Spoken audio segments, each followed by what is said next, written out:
For the third reading this morning, I've chosen a passage from Matthew's Gospel. It's the story of the Prodigal Son.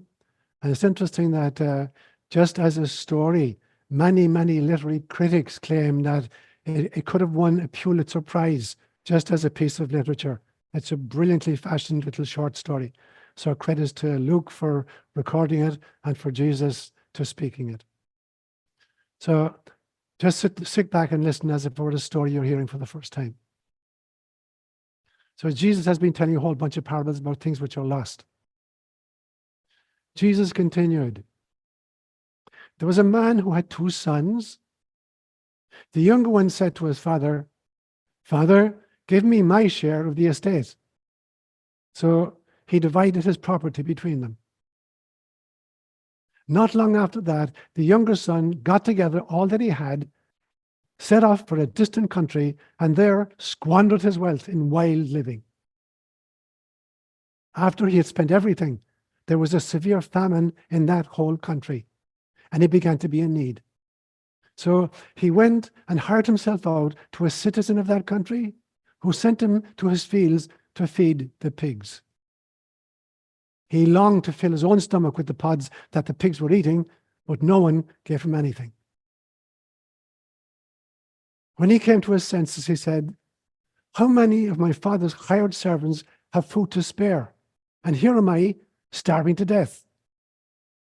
I will set out and go back to my father and say to him, 'Father, I have sinned against heaven and against you. I am no longer worthy to be called your son. Make me like one of your hired servants.' So he got up and went to his father. But while he was still a long way off, his father saw him and was filled with compassion for him. He ran to his son, threw his arms around him, and kissed him. The son said to him, 'Father, I have sinned against heaven and against you. I am no longer worthy to be called your son.' But the father said to the servants, 'Quick, bring the best robe and put it on him. Put a ring on his finger and sandals on his feet. Bring the fatted calf and kill it. Let us have a feast and celebrate, for this son of mine was dead and is alive again. He was lost and is found.' So they began to celebrate. Meanwhile, the older son was in the field. When he came near the house, he heard music and dancing. So he called one of the servants and asked him what was going on. 'Your brother has come,' he replied, 'and your father has killed the fatted calf because he got it back safe and sound.' The older brother became angry and refused to go in. So his father went out to him and pleaded with him. But he answered his father, 'Look, all these years I've been slaving for you and never disobeyed your orders. Yet you never gave me even a young goat so I could celebrate with my friends. But when this son of yours, who squandered your property with prostitutes, comes home, you kill the fatted calf for him.' 'My son,' the father said, 'you are always with me, and everything I have is yours. But we had to celebrate and be glad because this brother of yours was dead and is alive again. He was lost and is found.'" These are words inspired by God. So as I mentioned last Sunday, for the month of February, I've taken the theme of the parables of Jesus. And last week I gave the kind of the bigger context of human language and human teaching modalities particularly. And today I'm going to focus in now specifically on Jesus as a teller of parables. So as I mentioned at the beginning, this chapter in Luke's Gospel is a whole series of parables that Jesus told about things which were lost. So I just read you the lost son. And then there was a story before that of the lost sheep. And there was another story called the lost silver coin. So the story behind that one is the following. Jesus says there was a certain woman and she lost a silver coin and she freaked out. And she's looking all over the house to find it. And she's sweeping the floor and finally she finds it. And she's so relieved that she decides to throw a huge big party for her friends and for the whole village. And I remember a rabbi friend of mine that I met in Kenya one time, and I started laughing. I says, that wasn't a very good economic decision. She lost one silver coin, and she's so happy that she throws this huge big feast. It probably cost her more than 10, silver coins to feed the whole village. And he laughed at me and he says, you know what? It's because you have no idea what the context in which this was delivered. And then he gave me a lesson in it. He said, at the time of Jesus, when a woman was getting married, she would sew 10 silver coins into her wedding dress to memorialize the 10 lost tribes of Israel that were wiped out by the Assyrians in 722 BCE. So it was an active connection to the history of our people that these 10 silver coins were sewn into her trousseau. So he says, probably what happened is one of our little daughters found the wedding dress and is parading around inside it with high heels, and she snags one of the coins and it falls down into a crack in the floor, and the mother's freaking out. It's not the loss of the coin, it's the thinking that she's now cut off from her people. She's lost. There's another tribe lost. Moreover, it was regarded as an omen. If a woman lost one of these coins, it was an omen that her marriage was on the rocks. So the feast wasn't about the commercial value of the coin, it was about the fact that she was actually saving her marriage. So that's part of the problem when we begin to unpack the great teachings of Jesus. There's so much cultural context that we don't get.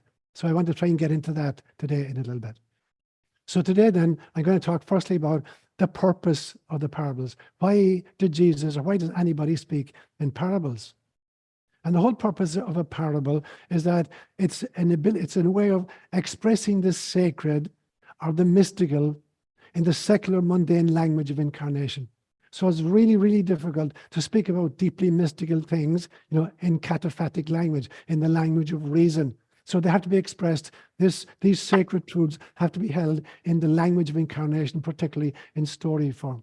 So a parable is like speaking of the kingdom of God in the language of Homo sapiens sapiens. So you're trying to deal with mystical, divine realities with the constraints of human speech. And so the best you can do is some kind of parabolic or story form.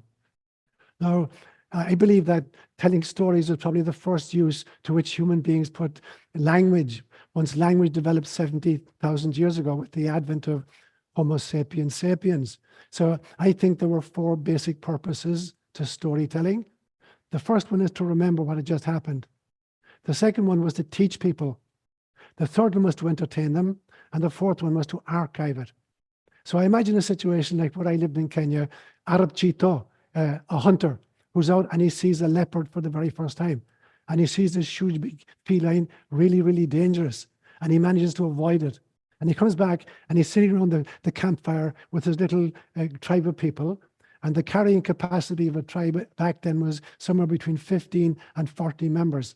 And he's sitting around the fire. And firstly, he's trying to remember, he's rehearsing what he's seen and how he was feeling during the encounter with the leopard. Swahili, we call it a chewy. And now he's trying to teach the others, be careful when you see this kind of animal out there. They're really, really dangerous. So he's remembering for himself and he's teaching others. He's also entertaining the group because everybody told stories around the fire to entertain each other. And then fourthly, he's archiving this wisdom so that even future generations will know that you don't mess with a chewy, you don't mess with a leopard. So then stories are the archived wisdom, and parables are the distillation of that wisdom. So parables and proverbs are the distillation of the archived wisdom. Now, on 2 occasions in Matthew's Gospel, in Matthew chapter 13, he's asked by his disciples or by the crowd listening to him, why are you always talking in parables? Why don't you speak plainly to us? Speak about the law, stuff we can understand. And he gave 2 different answers. The first time he was asked, he said, I speak in parables so that I may reveal things which have been hidden since the foundation of the world. In other words, he's saying there are some truths which are so deep, you cannot speak about them in left brain activity. You can't speak about them, rationally. You can't unpack them just with your mind. You have to dig much, much deeper.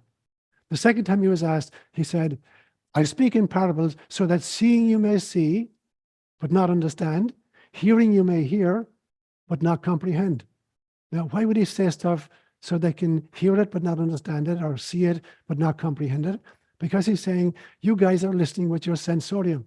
You're trying to head grok a mystery instead of soul grokking the mystery. Mysteries can only be grokked at the soul level. They can't be grokked at the head level. And that's why I keep making the distinction between knowledge and wisdom. Knowledge is kind of data which are generated by the senses and processed by the brain. Whereas wisdom is data which are generated by the soul and processed by the heart. And that's what he means there. There's a totally different way of interacting with a parable in order to understand it.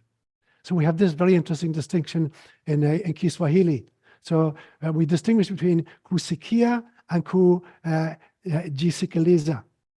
Kusikia means to hear. Kujisikiliza means to cause yourself to hear. So it's a much more active form. It's not just there's some kind of noise in the background that you're barely aware of, but that you're actually trying really hard to be aware and to attend to. So in English, it would be the distinction between hearing and listening. We hear a lot of things, but we listen to very few of them.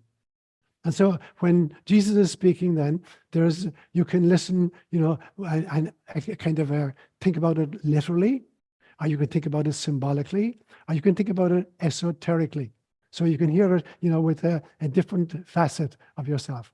And the real way to listen to the parables of Jesus is try to grok them at a soul level, not just at a mental level.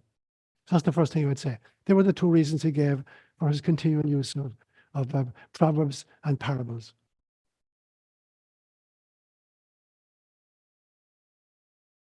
So I think of all the teachers I've ever heard and of all the stuff I've ever read, that Jesus is both the master of parable and the master of paradox. He was an extraordinary storyteller. And like all great storytellers, he was a master of exaggeration. In order to get the attention of an audience, it's very important to know when and how to exaggerate. So it's not about that you're dealing in disinformation, it's that you're trying to wake people up by exaggerating something. So for instance, Jesus would say, if your right eye scandalize you, pluck it out and throw it away from you.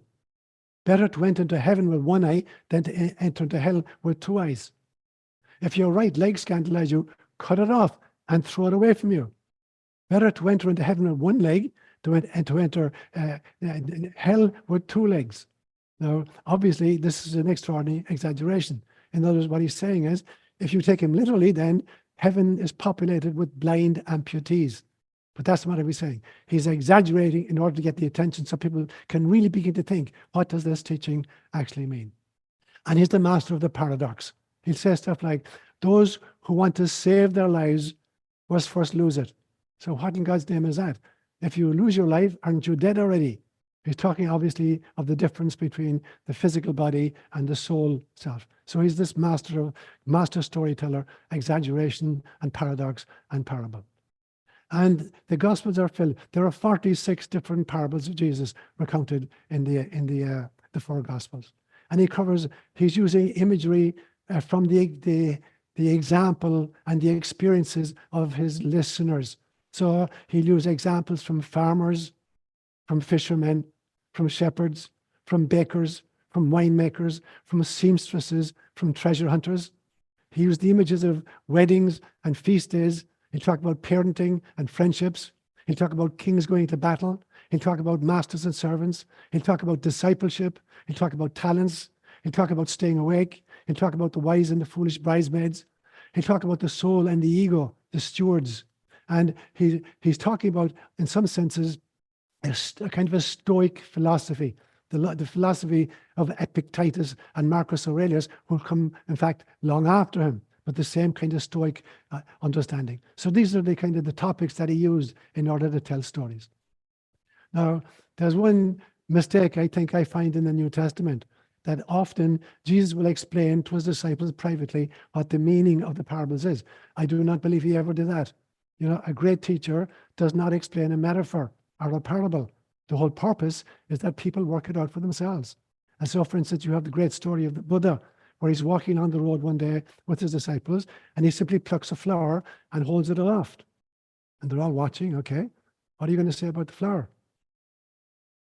And 5 minutes passes, and he's still holding it aloft. And he says, dude, tell us already. What are you trying to teach us? And then finally, one of the disciples breaks into a big smile.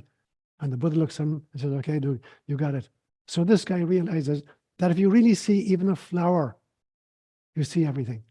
Thich Nhat Hanh, we had a beautiful reading by Joe Gilroy today of another passage from Thich Nhat Hanh. He said very, very famously, a flower consists completely of non-flower elements.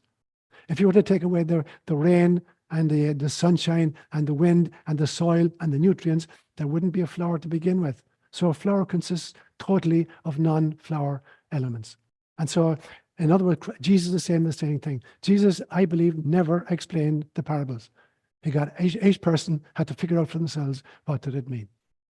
So he used a kind of a Socratic method of using questions or using stories and allow people to unpack their own version of the truth, depending on whether they were listening with their ears or with their hearts or with their souls. Another thing you find when you look at Jesus' parables, he never, ever, ever says, the kingdom of heaven is, ever. He will always say, the kingdom of heaven is like. In other words, he's not giving kind of descriptive, ontological versions of the kingdom of heaven. He's using metaphors and parables and allegory, and then you unpack it for yourself. So there were the reasons I believe that Jesus used parables. Now, the third point I want to make is that there are huge cultural and translation problems. When we're reading the parables of Jesus in the 21st century, we got big, big problems. So, for instance, if I were to use an original English translation of one of his stories, I would tell you the story about a farmer who went out and he sowed wheat in his field. And then when he was asleep at night, an enemy came and sowed cockle among the wheat. Now, I guarantee that 99% of an American audience would have no idea what cockle is. So what is cockle? It's not just a weed. It's a particular kind of weed that in the early stages of its germination is identical to wheat. You can't tell them apart. You can only tell them much, much later. And so Christ is telling a parable about wheat and cockle that his audience, who are farmers, will know exactly what the reference was. So it's a very specific kind of weed that looks like wheat in its initial stages. Now, imagine you're a missionary like me in Kenya. And I'm working with the Kalenjin peoples of Kenya. 3 tribes, there were 7 different Kalenjin tribes. I worked with 3 of them, and they're nomadic pastoralists. They've only been forcibly settled down into an agricultural lifestyle after Kenya got its independence in December of 1963. So I'm dealing with nomadic pastoralists who've no experience whatsoever or knowledge of agriculture. And now I'm going to have to translate that for them. Now, so the very first Bible translators who came to the Kalenjins are trying to figure out, how can we translate this parable in a way that makes sense to nomadic pastoralists? So they took the word for food. In Kalenjin, it is bai. And the plural of the word bai is bainik. And they decided that they would call bainik would be the word for wheat. And then they made up a brand new word in Kalenjin, which is called chemul bainik, which literally means that which imitates food, or that which imitates wheat. And now it's like you're beating the audience over the head with the punchline of the parable. So in Jesus' time, they would unpack this and they'd get the connection and they'd really be like, okay, we get it. There's a subtle distinction here, but we know it. We're farmers, we know it. So you have to beat the Kalenjin over the head by showing them that, cockle is chemul bainik, that which imitates wheat. And so that's the problem when we're translating from the teaching of Jesus, and which is why my friend the rabbi was laughing at me because I claimed that this woman spent more money on the feast after she found her little silver coin than if she had lost the coin itself. So taking it out of this cultural context and translating it, we lose so much of the parables of Jesus. So for a few minutes now, I'm going to take a few of the parables myself, and I'm going to give you my own hit, on what they mean to me at least. So Jesus tells several parables about master-servants or master-slave situations. Very, very often that the master has to go on a long journey and he puts one of his servants in charge of all of his property. And when he's away, this servant, begins to kind of steal the property and beat up on his fellow workers. And then the master comes back from the journey, and there's hell to pay, in a sense. Now, in these parables, Jesus is just using a sociological reality of his time, but that is not the point of a sermon. He's not talking about masters and slaves. He's talking about the soul and the ego. So again and again and again, the master in these proverbs always stands for the soul self, and the servant always stands for the ego self. And so the ego, in the absence of the master, in other words, when the ego doesn't realize that it's a spirit in a spacesuit and thinks that the spacesuit is all that is, then it's going to start abusing its fellow servants. The talents and the gifts that it's given for the mission, it starts abusing these. And the punishment is not some kind of an ontological hell. It's simply the waste of an incarnation, that you volunteer to come down here, you were given particular gifts and particular talents, and you're a soul on safari. You're a bite-sized piece of God having a human experience. You're a holographic fractal of source. You're a spirit in a spacesuit. But most of us identify with the spacesuit, and we identify with the ego, and that's what gets us into trouble. That's what creates hell for us psychologically and sociologically. So that's my unpacking of these parables where he's using this motif of a servant and a master, or a slave and a king. I want to unpack now at some length the prodigal son parable that I just read for you today. Now, somebody said one time that this should not have been called the parable of the prodigal son. It should be called the parable of the prodigal father. Because strictly speaking, the word prodigal in English means lavish spending. Now, the son is lavishly spending and lavishly wasting his money, but the father is lavishly spending his love. So in fact, it's the story of a prodigal father who has so much love that he's lavishing this love on this kid who went away and just spent all his money over you. So you heard the story right now. And I remember the very first time I heard this story as a young boy, kind of getting upset with Jesus and thinking, why did he have to spoil the story? Why couldn't he have stopped when the young son came back and there's reconciliation with the father and there's this big feast day? Why did he have to add this other piece? It kind of destroyed the whole ending of the story for me. And then I became to realize at some stage, the ending of that story is the entire important teaching of the story. And it will be another 2,000 years before Freud would come to the same understanding. So the whole point of the story is that the father accepts both of them. In other words, the soul accepts and works with both shadow and light. And that's the whole point, kind of from a psychoanalytical point of view, of the ending of this story, that the father can accept and work with both. So that, he can work with the shadow side of the family and the light-filled side of the family. But this prodigal son, or this prodigal father parable for me, is much, much, much bigger than simply a family issue about the two sons and a father and the issue between them. It goes way, way back, I believe, in human history to these kind of unnatural splits that we're forced to make again and again, that we force ourselves to make. So I call it the need to split. So the selfish, fear-based need to feel special that leads to separation of me versus you, or us versus them, or good versus bad, or saved versus damned. There's this extraordinary need inside us to split reality up into those pieces.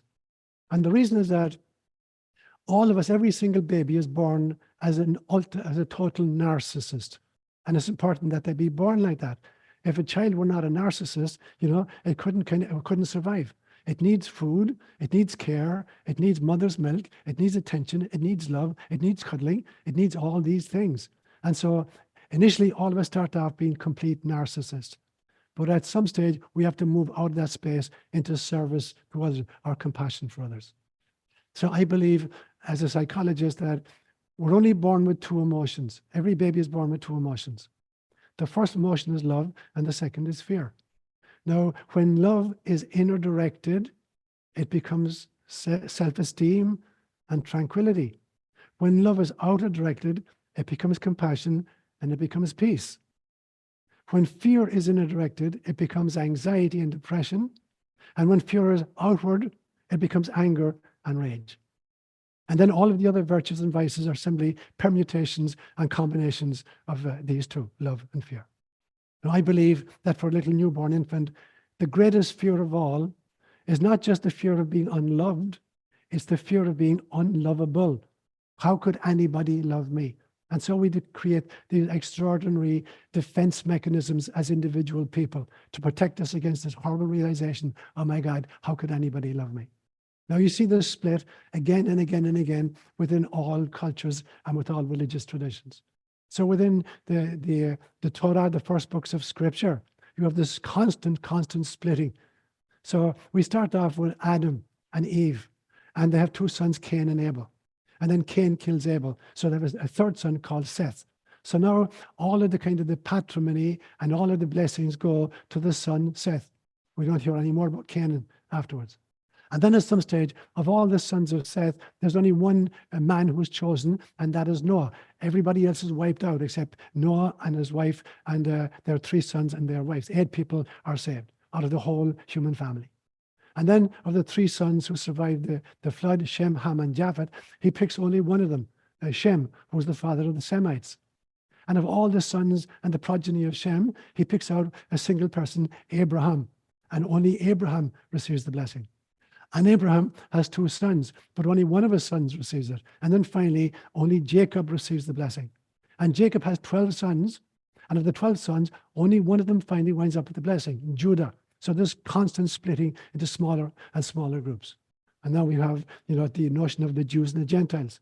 You have with the Greeks and the Barbaroi. Everybody who was not Greek was a Barbaroi, a barbarian. Got the same thing within Rome. Anybody who was not a Roman citizen was one of the Pagani, one of the pagans.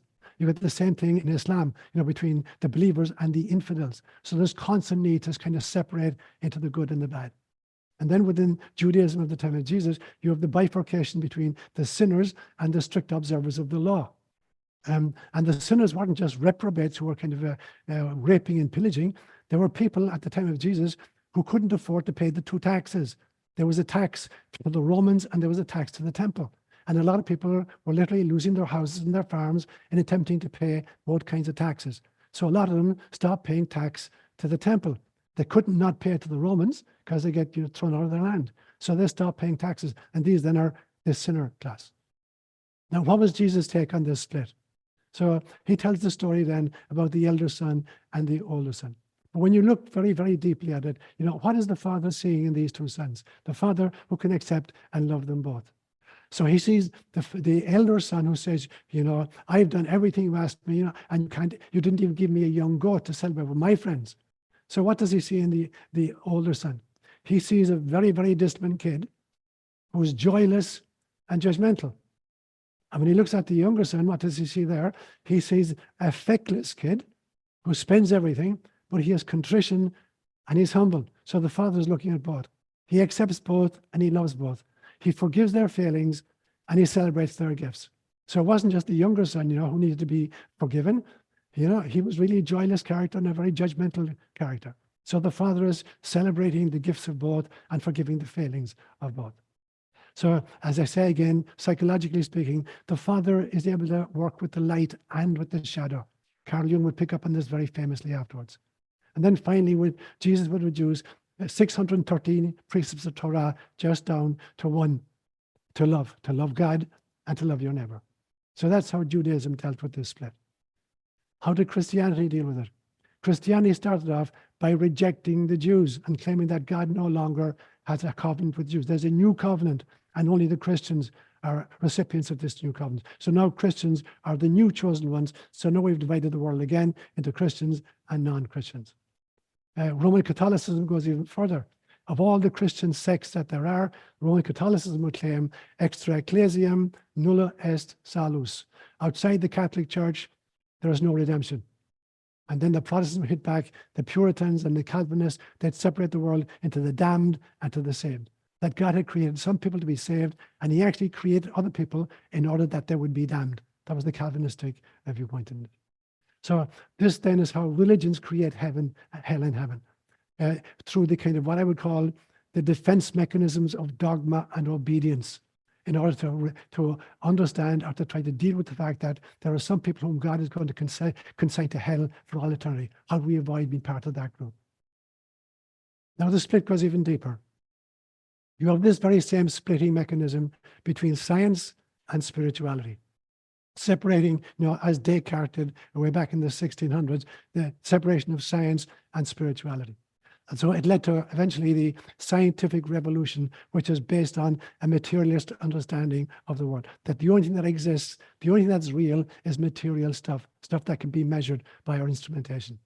Now, recently, there has been a big pushback against that by some really great scientists. Somebody that Bill Miller put me onto a few months ago, Bernardo Kastrup, who's a Dutch, brilliant, he's a computer engineer. He built computers and he worked at CERN in Switzerland. And he's also a PhD in psychology, in philosophy at least. And he talks about analytical idealism rather than materialism. And you have a guy called Rupert Sheldrake, a brilliant British biologist who talks about the primacy of consciousness. And a guy called Robert Lanza, who's the founder of a movement called biocentrism, that life is what gives birth to matter, not matter giving birth to life.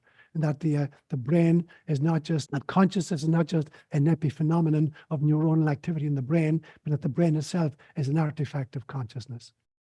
The split continues. We have this extreme split. So the prodigal son, here we go again, between humans and nature, separation between humans and nature.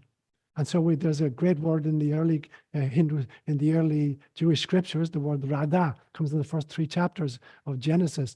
And God gave human beings radah over nature. Now, there are 3 ways to interpret radah, the Hebrew word radah. It is to dominate, to exploit, or to be responsible for, to be a caretaker of. And we were meant to be caretakers of nature, not those who exploited or dominated. But that's how we've done. So this is another splitting. Now, finally, the ultimate split is the split between the spirit and the space suit.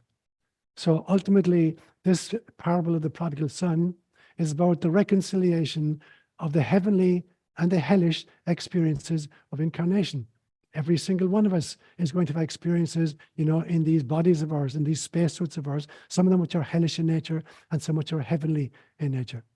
So this parable, ultimately for me, is about discovering and identifying our own transcendent nature in the midst of our own imminent earthly existences. So how do we, in the middle of earthly experiences, access the transcendent divine nature, which is part of all of us?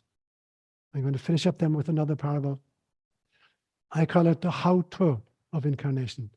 And it's a parable, again, a paradoxical parable that Jesus tells of a master who had a steward whom he put in charge of all his property. And this guy is working for him for years and years and years. And you find this in Luke chapter 16.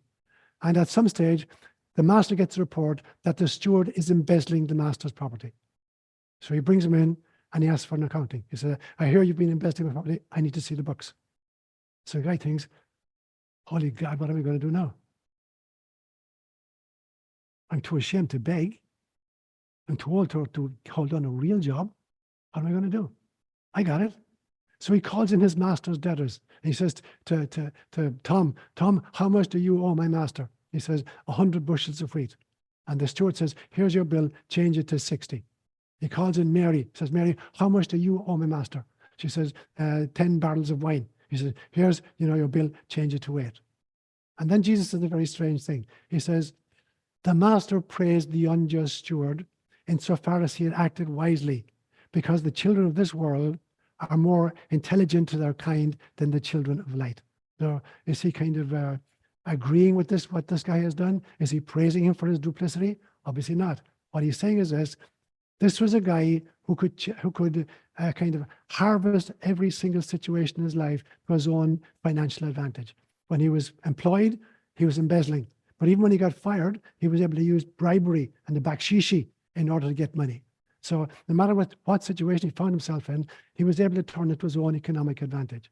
And Christ is saying, so why can't you do that? Why can't you turn every single experience of your life to your own spiritual advantage? So finally, I would say that, to use a favorite metaphor of mine, that life is a jigsaw puzzle.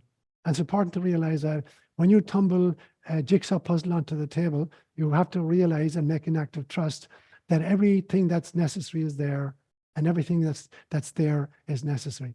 There are no extra pieces, or you're not missing pieces whatsoever.